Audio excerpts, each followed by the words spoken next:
Βρισκόμαστε στο Training and Technology Center της Corium DuPont στο Βέλγιο για μια τριήμερη εξειδίκευση πάνω στην επεξεργασία του Corium. Ελάτε μαζί μου να δούμε τις εγκαταστάσεις.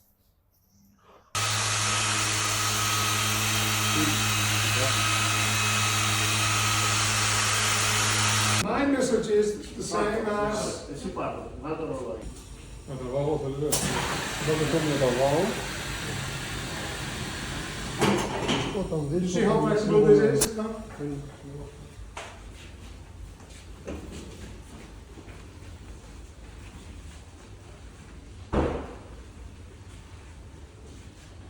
It's only 150.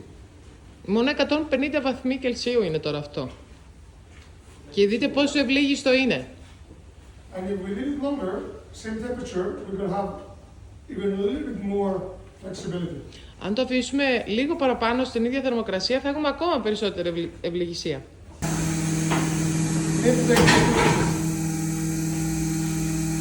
Look at the 4mm one. Look at the 4mm one.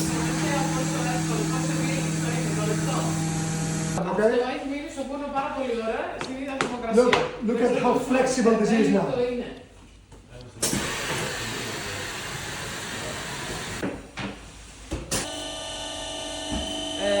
Παραπάνω από όσο το θέλουν. Κάνει λίγο του δίνει χρόνο στο υλικό για να προσαρμοστεί τόσο ήχος. Ζορίζεται το υλικό.